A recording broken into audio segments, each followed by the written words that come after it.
จังไรเฮ้ยมาเด้อว่าจัดไปยังไห้ยังแล้วเกิดอุบัติเหตุแล้วบ่เฮ้ยโอ้ยเอาขึ้นเดี๋ยวน้ำมันเฮียนะฮะโอ้บ้านเผิงรถปีนเผาเลยทุกคนเลยเอาขึ้นที่อาช่วยเอาดึงถอยดังขึ้นด้วยได้บ่เบิ่งเคยอยู่ทั้งน้ำมันอยู่ใช่กันเฮ้ยนี่มันต้องดึงแกกันไหนเอาดึงไปเขียนดึงชูงนะ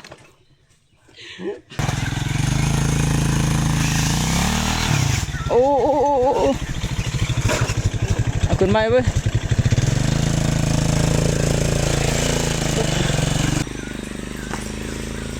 อยู่ซอยบ่ขึ้นแล้วก็บ่อยู่ซอยฮะ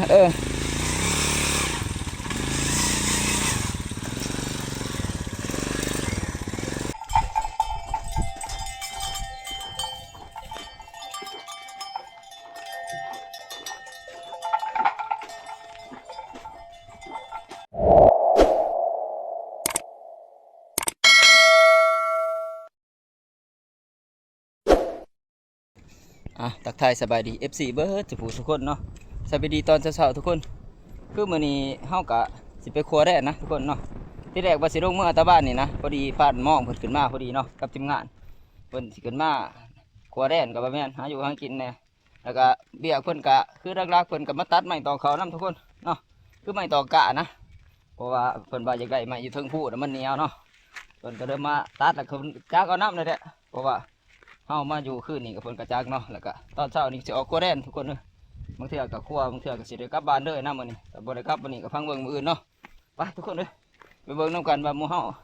ครัวแร่ในมื้อนี้สิโศกสิมานอยู่บ่แต่ก็มาหลายคนนะทีมงานเฮากันเนาะประมาณ 4-5 คนพุ่นแหละมาเพิ่มเนาะก็สิมีพานโกคนหากินทุกคนเด้อพานโกเพิ่นแหละเพิ่นขึ้นมาแต่สุดก่อนแต่เดี๋ยวนี้เพิ่นก็บ่ค่อยได้ลงคลิปเนาะเพิ่นติดธุระเพิ่นมีเวียกส่วนตัวเพิ่นเนาะก็สิมีพานปลานํทุกคนเนาะบ้านป่าเขานี่แหละทีมงานเดียวกันนี่แหละเนาะ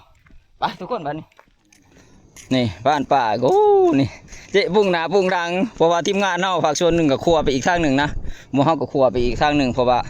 มันคนเฮาทีมงานเฮามันหลายแล้วก็แบ่งกันไปทุกคนเนาะเพื่อโศกเพื่อมานหลายทางนะสัมภาระเขาเฮากันสัมภาระทีมงานเฮากับพุทธ2-3 อันหันแหละถือซอยกันโอ้ส่วนผ่านเผิงกับผ่านโกกับย่างก้อนนะกับผ่านหม่องเนาะนี่ก็การออกครัวมื้อนี้ก็จักสิเป็นจังไดได้เพราะว่าเบื้องเช้านี่กระแดดแห้งอยู่นะเนาะส่วนเขาไก่สิพักกินข้าวเช้าแต่ว่าตอนนี้ก็คืบนี่นะทุกคนเพราะว่าสภาพอากาศคือเดียวนี้นะเพราะว่ามันเป็นฤดูฝนมันก็เป็นลักษณะแบบนี้เนาะบาดคืบบาดแดดทุกคนเนาะบางเทื่อก็มีฝนไปปล่อยน้ำเขาก็สิขัวเมื่อทั้งเที่ยงหน้าน้อยเขาผลแหละตอนนี้เขาก็อยู่แถวทำดานตะเวนหรือว่าทำให้ทุกคนเนาะขัวไปใช้ดานพลังแล้วก็สิเกี่ยวกับทับผลแหละเที่ยงหน้าน้อยเขาโอ้มือสังหารพอใหญ่จ่อยเอาไปมือพิขาดเท่านี่กันยางรายได้อยู่นี่คือหมู่เฮานี่นิ่นโคแรนทุกคนเนาะเพราะว่าหมู่เฮาถือหนองมานะสำหรับหมู่เฮา4-5 คนแต่ว่าทีมงานเฮาอีกภาคส่วนหนึ่งหันคือพันเที่ยงพันทองแล้วก็พันใหญ่เนาะกับพวกหน้าใหญ่นำหมู่เพิ่นสิไปไล่โฮทุกคนเนาะแม่นหมู่เฮานี่ถือมาแต่หมู่เพิ่นบ่ได้ถือมานะเพราะว่าหมู่เพิ่นไปไล่โฮคันเอามาไปนำมันสิยากเนาะยันมักเบอร์เด้อว่าเนื้อมันหุรหัสก่อนนี่ตีนมักเบอร์ทุกคนเลยเนาะลงมาเขาไหลมานี่มันตื่นลงมาเขาได้นี่ตื่นนะทุกคนเลยคือสีแดงก็เป็นนี้ด้วยปุ๊บแดงจุดนะมีมดนะคนแต่ว่าเฮาบ่ทันเลยเนาะพอมันตื่นออกมามันไปไกลนะแม่กันเนี่ย1 เฮาบ่ทันหรอกก็บ่แต่ว่าเฮาได้รัดได้สวดนี่ยังมันจังสิทันเนาะตื่นนี่ได้มักไล่ก็มาเกิบนี่แหละเพราะว่าม้าเฮามื้อนี้ก็มีมักไล่มาเกิบนะแล้วก็เป็นครั้งแรกของมักมีเนาะนี่มักมีมานำก็มามีพันใหญ่เนาะส่วนอายุนี่คือจะไปน้ำหัวหนาใหญ่ตัวมาเห็นมันเนาะ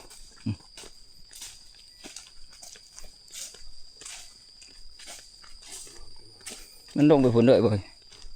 โอ้มันออกตัวน้องนี่บ่ตัวยังไงปะโมเมนต์ว่ากระโดดปะโมเมนต์เนาะไป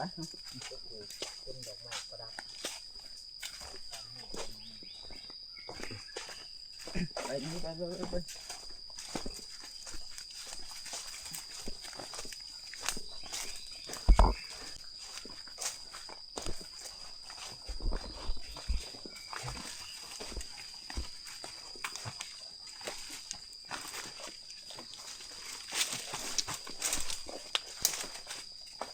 น้ำโอ้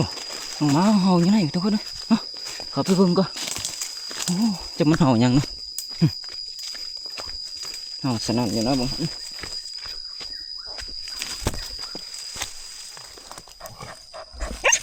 ดำใจเย็นเขานี่เนาะกระโบมันแม่งกาหนึ่งกะสิมันแม่งขนาดนี้นี่ มันแม่งกระเต้ สงสัยอยู่ กระเต้ จะได้ไล่ฉันมันพิสูจน์ข้างเธอมอนี่ลมกินเราจะมูกตุ้ยหูโพดเลยนะแม่นบ่เลยมาจุยข้างแท้หมอเกิบกับพ่อหมอเกิบเอ้าทางนั้นกับหมอมีพันใหญ่ทางนั้นมีใช่แล้วมังมีโอ้หมอมีกับพ่อหมอมีนั่นก็บ่ได้เอาสู้ลุยเลยหมดท่านในมานยังได้มือนี่เฮ็ดให้ในเบิ้งว่าได้เก็บแต้มเก็บยังไปน้ำนี่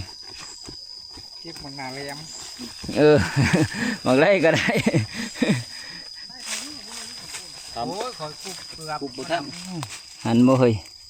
เฮ็ดแล้วนั่นบ่ มันบ่มียางกิน เอาคักๆเลย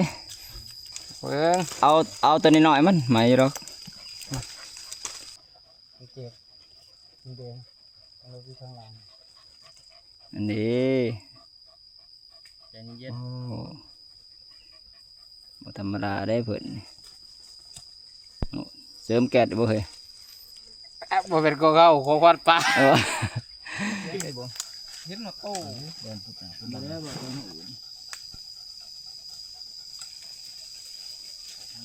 คือเม็ดเนาะบริสอดพูดไปติเขานี่แหละ บ่ได้ทอดบ่น่ะบ่ เรียนว่าเขาพูดครั้งนั้นพูดครั้ง มันมีช่องหูเนาะแล้วมาขวด เรียนถูก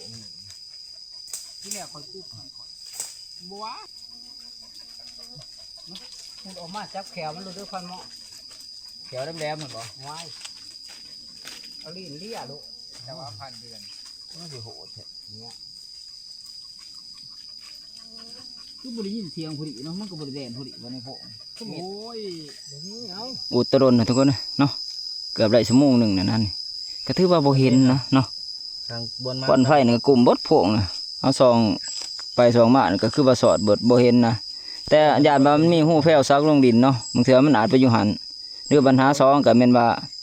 มันเข้าครั้งหนึ่งออกครั้งหนึ่งเนาะเพราะว่ามันใบแห้งขนาดนั้นแม่งอันนี้เนาะสำหรับกระแตนี่ปุดหน้าปุดหลังบ่คือเลยทุกคนตัวนี้เนาะไปไปมีไปไปเกิดไปโอ้ไปลุยต่อคือมันเจ็ดมันช่วยแล้วเนาะนี่ก็8 โมงกว่าๆแล้วนะนั่นแหละว่าเฮาก็บ่ทันได้โศกได้มาอันหยังนี่ก็เด็กๆมื้อหน่อยนึงไป มาเสียเวลาอยู่นี่ก็เกือบเป็นชั่วโมงเนาะ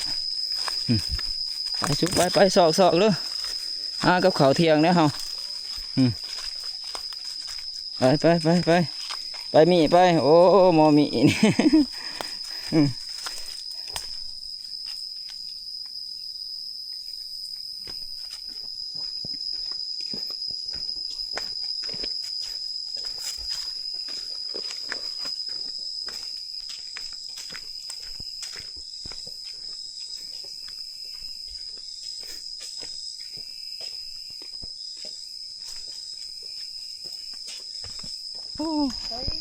ขัวมากกะไก่หอดกระตินนะทุกคนเลยเนาะก็ยังบ่ทันได้มานพอโตนะสำหรับแมงกาถือว่ามันแดดกำลังออกนะมึงหันเพราะว่าช่วงแรกๆก็ขึ้นเนาะคือเฮาขัวมานี่ก็ถือว่าไก่สมควรนะเนาะยังอีกบ่ไก่ก็หอดเที่ยงหน้าหน่อยฮอดเลยเพราะว่านี่ทีมงานเฮามาสมทบหมู่เฮาก็ย้ายทับเลยนะย้ายทับจากเที่ยงหน้าหน่อยพุ่นเนาะไปนอนทำด้านตะเบ็ดหรือว่าทำให้ก็พอดีไปหอดไปค่ำมื้อทุกคนเนาะก็ดูบ่ได้ขัวได้ยังบ่ได้แนวกินแต่ว่าจับกบจับเขียดพอได้ต้มเดี่ยวขาไปมึงเสาเนี่ยก็ดี กลับมานี่ก็ทีมงานเฮาก็จักไปฮอดใช้นะเดี๋ยวนี้เนาะพวกเพิ่นก็ไปได้โหอีกเบื้องหนึงนะพวกแดะพวกเพิ่นไปได้ทั้งส่วนเบื้องจ่ายอันนะปลาไม่เหี้ยพวกเพิ่นว่าเหนือกับหมึกเบอร์มันหมักอยู่แถวนั้นเนาะส่วนหมู่เฮาก็ขัวมานำทางไปย่างๆกับทีมงานเฮาก็ไปฟ้านเผิงเฮานี่ฟ้านเผิงเฮาก็ตอกแตกไปสิพากลับบ้านแล้วมื้อนี้เฮาอยู่หลายวันน่ะเนาะ4-5 วันนะ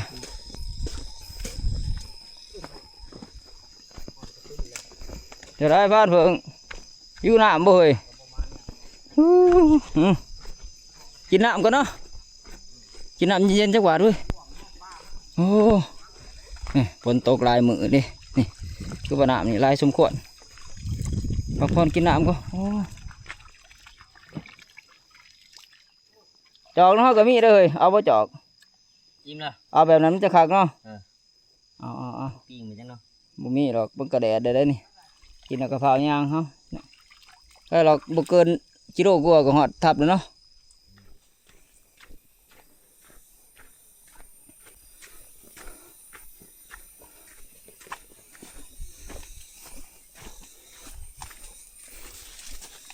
โอ้โอ้มึงจะเมื่อไรนั่งขาบ่อาบน้ำเว้ยมันหอนอาบน้ำ ใส่ชุดวันเกิดบ่อ่ะกัน ทายบ่บ่ได้นุ่งอันนั้นเด้การดิ่งสอนหวกกะดิ่งบ่ได้ปลาคือกลางคืนทีบ่กลางคืนโอ้บ่ปลาแล้วมันจะแข็งเลยปลาบ่ได้คนบ่เห็นกับเทวดาผ่าดินเพิ่นเห็นเด้อแบบดำกุ๊กอ๋อไปจ้ะไปเน่มีโอ้ยมอมีอันนี้ก็ดีเอ้าตีตัวเดียวนี่พันมองเอาแม่นี่พันมองมันอ่อนตัวเองจะง่ายนี่ไม้พี่ใต้ได้บ่แม่นไม้ปีนี่โอ้แม่นบ่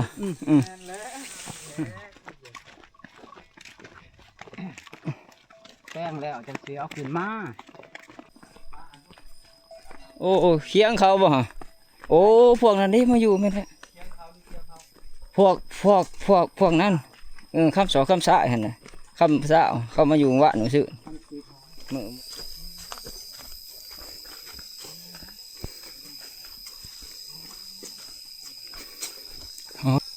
โอ้มีคนอยู่เถียงเนาะโอ้คนทางใดได้มาอยู่เถียงนี่เบิ่งก่อนไผละพันเพิงอยู่เถียงไงนอนสลบสลายเลยอ๋อใหญ่เว้ยล่ะบาทนี่เหลือบเรืองน้ำแล้วเนาะเขาบริใหญ่ออกปลูกนี่ก็ถือว่าติดขาดสำหรับมะฮุงเขาส่วนมันแก้วนี่ไม่ต้องบอกก็หูด้วยนะว่าจะได้กับเมนติดแน่นอนโอ้งามเลยเด้บาทนี่ถือว่าซื่นคักล่ะคอยนี่แหละพวกบ่งก็ถือว่าติด100%ด้วยบาทนี่เนาะคักดีบาทของผลมันเด่นได้เถื่อล่ะผุ่มด้วยบาทนี่นี่เด้ยอดก็เริ่มป่งแล้วนี่กันอีกจักเถี่ยวช่องเถี่ยวนี่ก็สิได้กินยอดจะหรอกมันเพราะมันเริ่มป่งน้ำนะเซตหมักถั่ววะนี่สงสัยงัวเขามากินโอ้ยข่อยนี่เดียวจะเบิกรถซ่องมันนี่คือหมักแตงนี่ก็คือว่าแต่พ้นเด่นร้ายหนึ่งคือตายเปื่อยนะเนาะเพราะพวกนี้มันบ่หมักน้ำพ้นแช่อยู่แล้วประเภทมันคือห่อนซื่นคือมันหมักหมายความว่าคือห่อนทั้งทึ่งจะห่อนไปได้ก็ตามแต่ว่าทั้งดุมนี่คือให้มันซุ่มนะแต่นะมันจะเกิดพ้นได้ดีนี่ส่วนพักบัวห่อนี่โอ้ถือว่างามเต็มตองแล้วบาดนี้ขาดแต่แนวใส่รอบนี้คือว่าบุคอยมีแนวใส่เนาะเพราะว่าบ่ได้ซอยจุนั่งขอบเอาแต่มันงามก่อนมาบัดหนาบางเทื่อห้ามานแต่กับโบเน่นะเพราะทีมงานเขากับโบทันมาเนาะนอกจากทีมงานเขามาคนเดียวจังไรเคยมาเรื่องว่าจัดไปยังไห้เฮ้ยว้าวแต่เจ้ามา3-4คืนยังบ่ได้จังไรจะกันยอมว่าบ่ได้ให้บ่ให้เจ้ามาจัดให้คืนมาแล้วก็เป็นจะขาดพ่อใหญ่จ้อยจัดว้าวมันนอนจังไรมีแต่ฝนตกบ่ได้ก็แข่งฝนอยู่บนมือ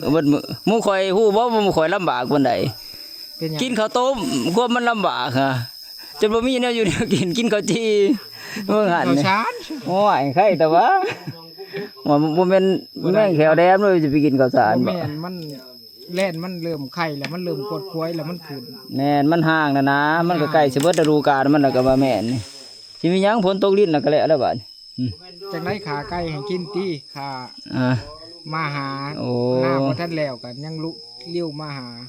ไก่ก็มันบ่ทันมีเนาะ เนี่ยครับ ก็บ่ไปหาเอาก่อน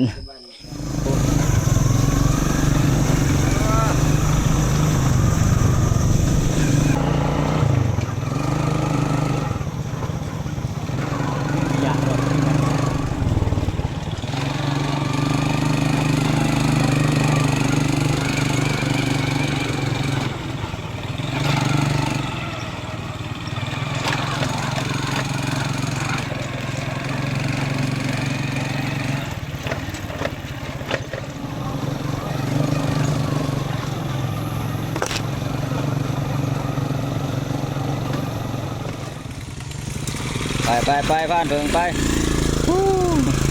ทีมงานเขาก็ได้มาคบกันเบิดนะทุกคนเลยเนาะบางคนไปรัดไปหยังก็ถือว่าประมาณเนาะ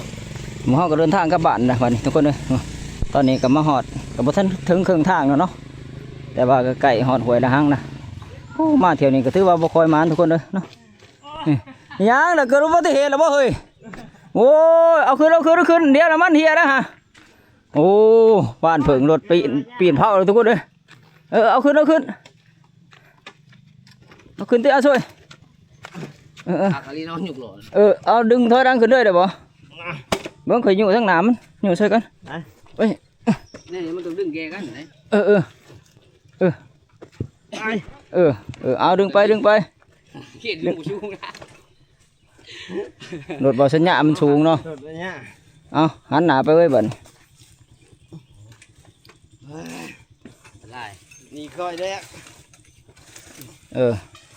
เอาไปบัดนี้ยู่เอาช่วยต้องท่าเด็กบ่ กดหลีกไปนั่งอีก หันดิโอ้ เอ้ยเอาไป ติดไป เพราะว่าทางนี่มันสั้นแห้งเนาะทุกคนเนาะคันเฮาบ่คอยขี่นี่มีสิทธิ์ล้มได้นะมึงอย่าผ่านเผิงกับปีนเผาเนาะคือว่าทางเที่ยวประจำเลยแต่ว่านี่บางเถื่อมันก็มืนมันมีหินนี่ไปบ้านเผิงโอ้น้ำร้ายขนาดน้ำห้วยละหังร้ายนี่ทุกคนเนาะแสดงว่าพ้นแห้งนะเพราะว่าผ่านมองคนว่าพ้นนี่มันตกแห้งเนาะอยู่บ้านเนาะขึ้นช่องขึ้นมันเริ่มตกแห้งนะมันขึ้นก่อนแต่ว่าส่วนผ่านมองหันเพิ่นแยกไปอีกทางหนึ่งนะคือเพิ่นยางเอาเนาะยางไปกับทีมงานเฮาอีกฝากส่วนหนึ่งคือหมู่เฮาขี่รถมาแหละเฉพาะพวกเฮาที่ขี่รถขึ้นก่อนเนี่ยหมู่เฮาก็มากัน4-5 คนเนาะนี่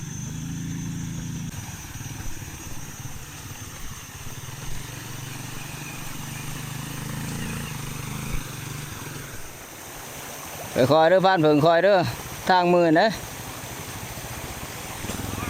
เฮ็ดไปนี่เยี่ยม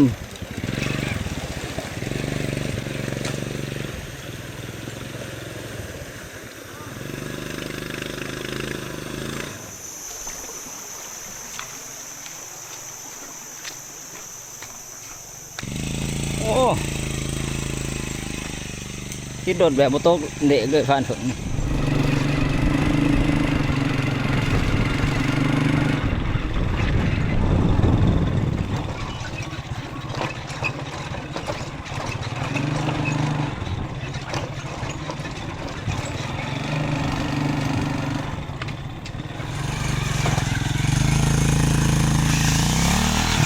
โอ้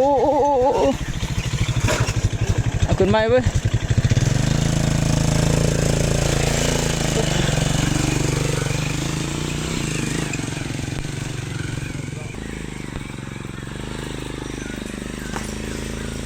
อยู่ซอยบ่ขึ้นแล้วก็บ่อยู่ซอยฮะ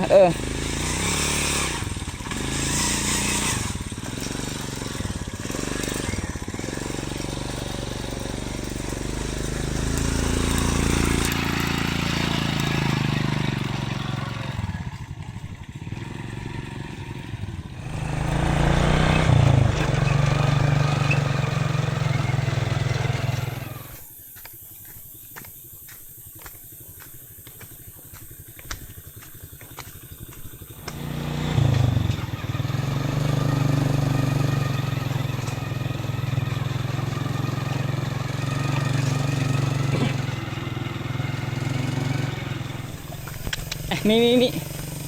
โอ้หมอมีก็ย่างเป็นย่างเลยเนาะใกล้เราไก่ชอดล้างพูดเลยแหละ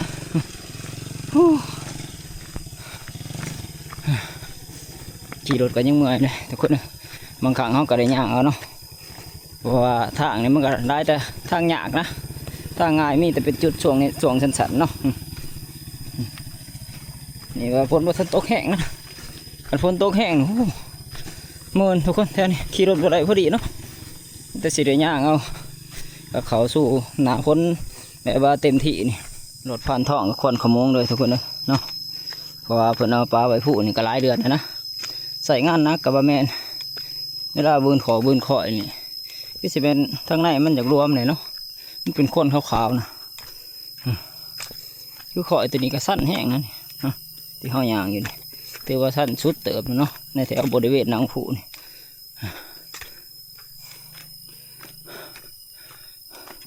พอมาหอดแถวนี้ละแหลดคักทุกคนเลยหอดแถวไก่นางผู้นี่วันนี้ก็ถือว่า2 บ่าย 3 บ่าย 4 โมงแรงเนาะถือว่าแหลดนะเพราะว่าเพื่อทีมงานเขาขัวมาแต่ทำให้ด้วยเวลาด่านตะเวนเพื่อมาหอดเทียงก็อยู่ในช่วงบ่ายโมงทุกคนเลยเพื่อมาหอดเสร็จลงมานี่เนาะเดี๋ยวนี้ก็ถือว่าประมาณอีกเป็นรอบที่2 ที่ 3กับอะไรทุกคนเนาะกับบ้าเที่ยวมันนะเบิ่งหันเขากับมันไป3 คนเนาะกับผ่านเผืองผ่านใหญ่แต่ว่าเที่ยวนี้ก็ขึ้นหาคนก็ถือว่าประมาณทุกคนบาทมันประมาณเนาะว่าทีมงานเขานี่ก็เวลาบ่ค่อยตรงกันดอกมันก็สิบ่เลยขึ้นคบกันตลอดเทื่อกับผู้ขึ้นผู้ลงว่าช่วงนี้ก็ช่วงฤดูการทำหน้ากับว่าแม่นมันก็ผู้ใดว่างก็ขึ้นผู้ใดบ่ว่างก็บ่ได้ขึ้นทุกคนเลยเนาะเพื่อสิหาเวลาว่างตรงกันยากนะช่วงนี้เขาบอกว่าช่วงแบบว่าเดี๋ยวหน้าหรือว่าลำหน้าเดี๋ยวเบิดผู้ถึงสิว่างเบิดนะส่วนเฮาก็เฮ็ดหน้าบ้านเนาะมันก็สิมีเวลาแน่น้อยนึงนกมื้อนี้เฮาก็สิบ้านพุยแล้วก็ฉีดยาคุมหญ้าอีกทุกคนเลยเพราะเฮาก็ฉีดบ่ทันได้เอาเนาะยาคุมหญ้ากำลังฉีดได้ครึ่งนึงนะตะเวนก็เริ่มซองใบตอกแล้วมันเริ่มอวยน้ำเลยเด้เพื่อเฮาลงหอดดุ่มนี่หรือว่าอยู่ในช่วง4 โมงกว่า5 โมงทุกคนเลยหอดดุ่มหรือว่าหอดเฮือนพันใหญ่เนาะเพื่อให้สิลงจากรังผู้อีกนะเอาไปหอดรังผู้ก็จะได้พักผ่อนก็จะเล็กจังหน่อยเนาะจะสิลงนะผ่านท้องก็คือสิหอดรังผู้นะทุกคนเลยเพราะว่าเขาลงตรวจเพิ่นตอนอยู่ข่อยเนาะ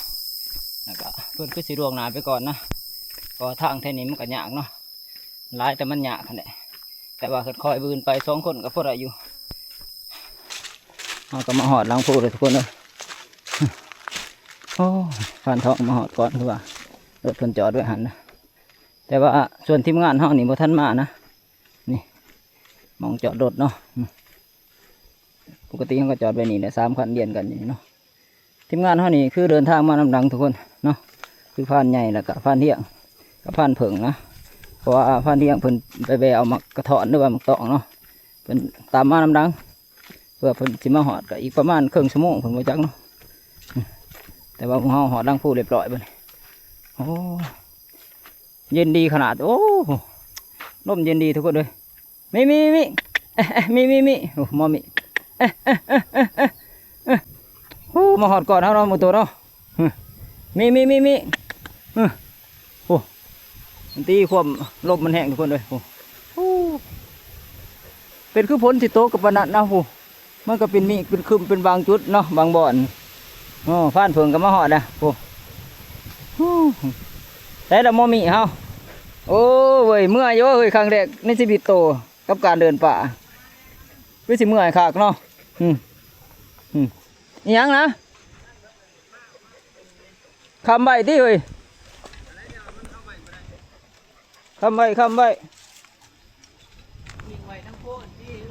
ยิงไว้เฮ้ยมันมีหมองยิงอยู่หรอกยิงไว้หันละยืมหันละในเรื่องน้ำมันนาซิเบิร์ดเบิ่งช่องยาแม่นแล้วมันก็ซิเบิร์ดปกติเขายิงไว้นี่ยิงไปหันก็ได้ใช่แล้วพวกนั้นน้ำดังบ่น้ำดังยังเอาหมากแมว โอ้ เขาแล่นนะ มองคะแนนเนาะไอ้พักผ่อนก็จังลงเนาะ แม่น มันเหาะเลย ๆไม่ได้ขี่รถกันเด้ ลำบากคือกันเนาะขี่รถกันเนาะมวยมาขี่รถกะสิง่ายนะเพราะว่าทางมันก็ยากคือว่าเป็นจุดเห็นยังเลยมีเอ้ยมีไปพักผ่อนดิพูนนั่งพักผ่อนเย็นๆให้มันหายเมื่อยก็ทุกคนเลยเนาะพอดีแดดอ่อนจังน้อยหนึ่งจังลงนะตอนนี้แดดก็กำลังแห้งอยู่ในช่วง4 โมงเลยเนาะกับพระท่านหอดดอกหาใกล้ๆ4 โมงนะพานเพิ่งก็คือตื้อว่ามานะกันยังขาดตาพานใหญ่กับพานเหี่ยงนะไปลงก่อนเพราะว่าพานเหี่ยงกับพานใหญ่ตื้อว่าพระท่านมานะก็ตื้อว่าโดนเติบเนาะเพราะว่าเพื่อจะเอาผลไม้เดี่ยวก็คือว่าใส่เวลาสมควรเติบเพราะว่าพานเพิ่งว่าเพิ่นเอาอิหยังมาเขาแรดน้ำบ่เฮ้ยเพิ่นเอาหมักตอกเดี๋ยวเพิ่นแววมาเขาแรดน้ำทุกคนเนาะว่ามันก็มีหลายจุดนะหมากไม้ป่าก็กันคืนมากกะพอได้อยู่ได้กินกันว่าเอาสอกหากะพอมีเนาะหมากไม้ป่ากะมีตามฤดูกาลเลยทุกคนเลยมันก็มีเป็นส่วงเนาะคือส่วงเมืองหันกับหมักปางนะมันจะมีส่วงหมักปางส่วงหมักยางป่าน้ำคือส่วงนี้ก็หมักตอกก็หมักนี่แหละก็หมักเขาแดนแต่ว่ามันก็ไก่สิเวิร์ดหนามันแหละคือต่อไปก็อีกประมาณ2-3 เดือนก็คือสิเป็นส่วงหมักโบกเขาเนี่ยเนาะคือตอนนี้ก็คึมนะแดดอ่อนนะไปลงการดงเพื่อชอดดุมเฮา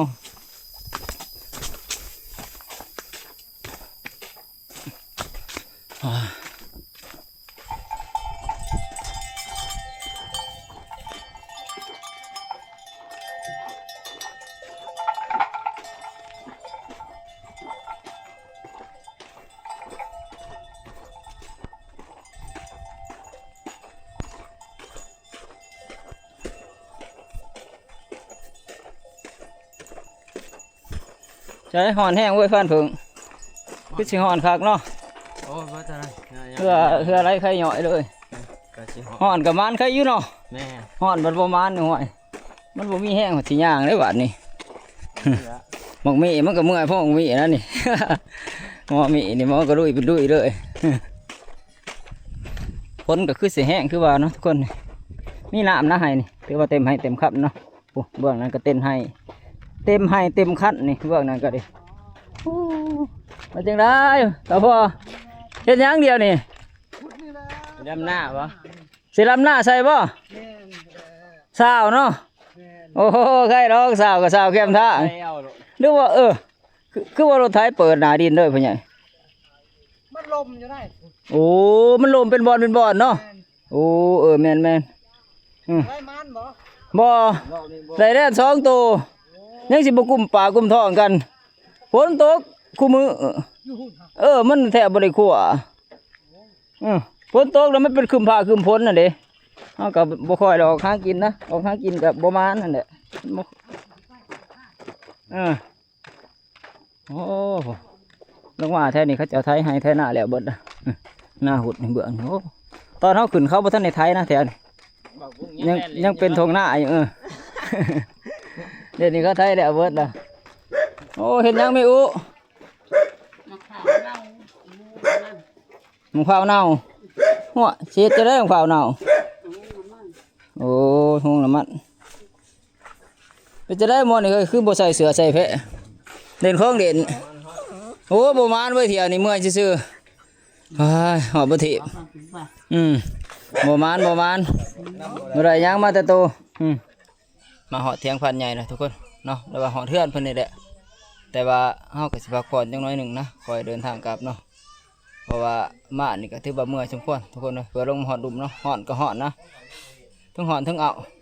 อาการนี่ก็เอานะเป็นคุมผ้าคุมพลเนาะเป็นคือพลสิโตคือว่าอีกนั่งก็จังน้อยหนึ่งจังกลับเนาะเพราะว่าเฮาเมื่อนี่ก็สิบ่ยากบ่ได้หรอกเพราะว่าเฮาขี่รถจักรมาเนาะเฮาก็สิเดินทางเมื่อโดยรถจักรคือว่าอะไรทุกคนเลยเฮาสิเดินทางกลับบ้านกันทุกคน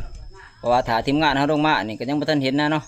คือพันใหญ่กับพันเฮียงนี่ก็คือบ่ทันลงมาเพราะว่าเพิ่นอาจจะเอารถหัวหน้าใหญ่ลงมาเนาะเพราะว่าหัวหน้าใหญ่ว่าให้เพิ่นเอารถจักรลงมาเนาะ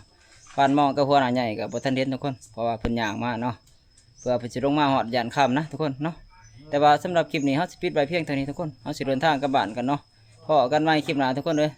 ว่าถือว่างานนี่ก็ถือว่าบ่มานนะโอกาสหน้าแก้มือใหม่ทุกคนเลย